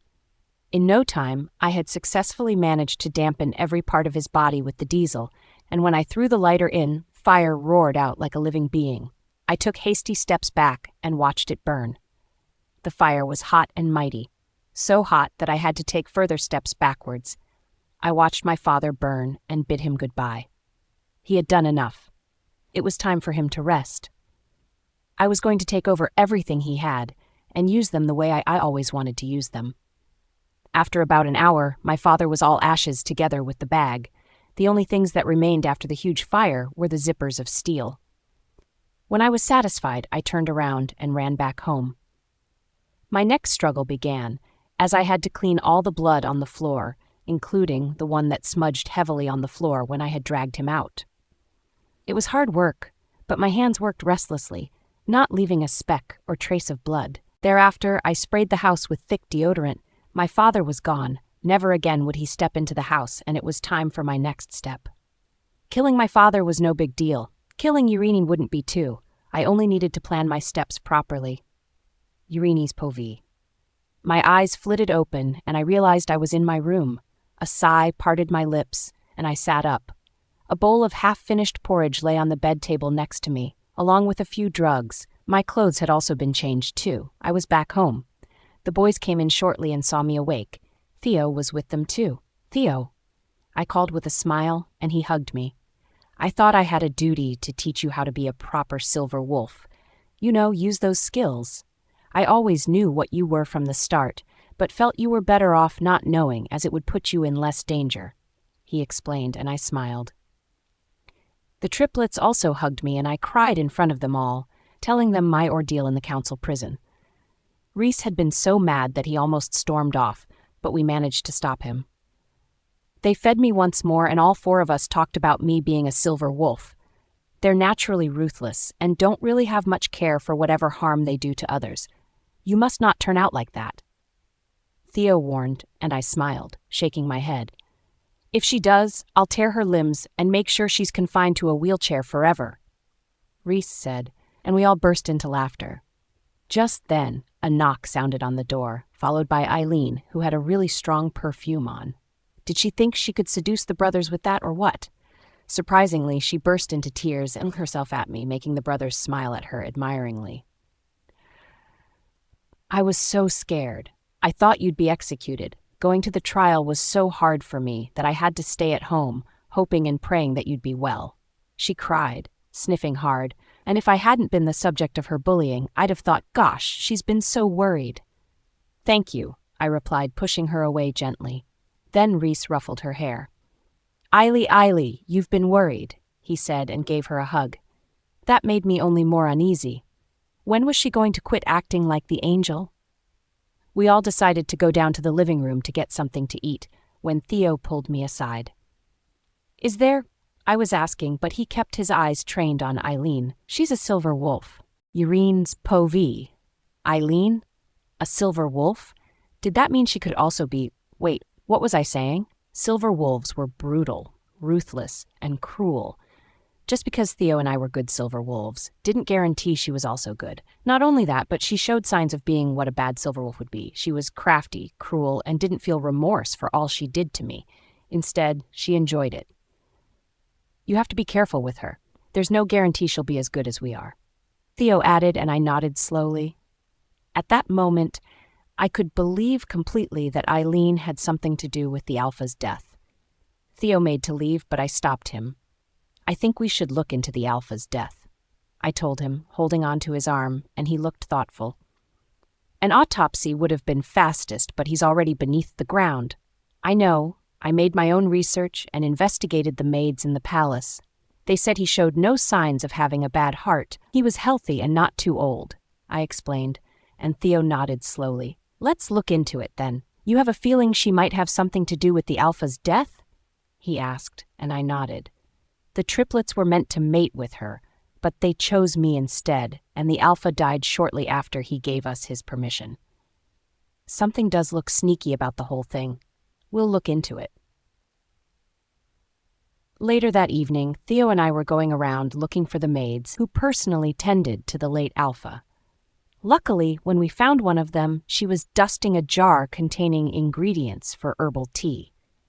When the triplets and I had gotten approval from the late Alpha, we had been served herbal tea, and as I stared at it, something came to mind. "Is this the herbal tea the Alpha served us the last time we were here?" I asked, and she shook her head. Then she brought out bags of tea. "He drank from this previously, so we served you with this," she replied, and I furrowed my brows. "Then what's the ingredients for herbal tea in that jar for?" I asked because it seemed weird for something the Alpha didn't use to be in his personal storeroom. "Oh, we were told to switch to this, as it was healthier," she replied, and Theo and I shared suspicious looks. "By who?" we asked. "Miss Peters," she replied. "That was Eileen." "We'll take this. It'll be returned soon," Theo said, taking the jar from her. When we left, he called his men, and they took the jar to check it out. A few hours later, they returned and confirmed it was poisoned. It was a poison which worked slowly, damaging the heart with every use. We finally knew it was Eileen who poisoned the Alpha, but couldn't tell the triplets. Instead, I explained to Theo how they felt I only wanted to make her out as the enemy and how much they doted on her, so we decided we were going to have to work on another plan. However, the next day, Eileen reported her father missing and cried all day. I didn't know why, but her tears seemed suspicious to me. However, my suspicions were only confirmed when Theo's men found ashes in the forest, tested it, and confirmed it to be the remains of Eileen's father. They also found something quite interesting. It was Dr. Finnegan dead. He had been killed with silver, and not far from him had been traveling bags. Of course, we all knew Eileen was behind it all, but we had no proof, and it was not until 2 days later that I had a nice idea, and Theo and I worked on it. Reese's Pove. We all waited at the forest. Ethan, Caden, Theo, and I. "I've been waiting for ages," I complained, leaning against the large tree we were hiding behind. "Just a little bit more, please," Theo pleaded. He and Urine had come to meet us the previous day, saying there was something important they had to show us. They had also added that we had to see it in hiding and were not meant to make our presence known. But we had been waiting for hours, yet no one had come along. "A little bit more. Let's exercise patience," Ethan interceded, and Caden sighed. "Can't you just tell us what this is about?" he asked. "Shh! Wait!" Theo replied in a whisper, looking out from behind the tree. He then gave a signal for us to join him in peeping. There was Eileen walking with Urine to the center of the forest. "What is it you have to say that cannot be said in the house?" Eileen asked, folding her arms. "Stop. It's time to stop tricking the triplets. Leave us and be far from them." Urine attacked, and I sighed. Why was she bent on attacking Eileen? "Wait. This is what you called me out for? You brought me to the forest just to say this?" Eileen asked and ran her hands through her hair, looking frustrated. "What's your damn problem with me? What's that in your pocket?" Urine pointed, and Eileen looked at her pocket. "Of course, it's a knife. You're a silver wolf, and I don't trust you. But you're one too," Urine countered, and Eileen's face turned to one of shock. I waited for her to deny it, but she didn't. She only scoffed. "Since when have you known?" she asked, and Ethan, Caden, and I locked eyes. "Eileen was a silver wolf?" "Not too long. Stop deceiving the triplets, and I won't expose all you've done," Urine said, and Eileen laughed out loud. "You're a good silver wolf. That means I can be one too. I'm a silver wolf, but I haven't done anything wrong. Not all silver wolves are bad. You're an example of that, and Alpha Theo is too." Eileen shot back at her. "There's no need to pretend. It's just us both here. I'm seriously going to expose all you've done to the triplets if you don't stop." Urine snapped, and Eileen furrowed her brows. "There's something I don't understand, Urine. Why are you this dumb? We've come this far, yet you expect the triplets to believe your words over mine? What exactly are you accusing me of?" Eileen asked, shrugging with her hands. "Killing the Alpha with poison. Killing Dr. Finnegan with silver after reporting me being a silver wolf to the council. Killing and burning your own father, Eileen, and bringing the rogues in. All this while, you've been pretending to be on the side of the triplets when, in fact, you're their greatest enemy."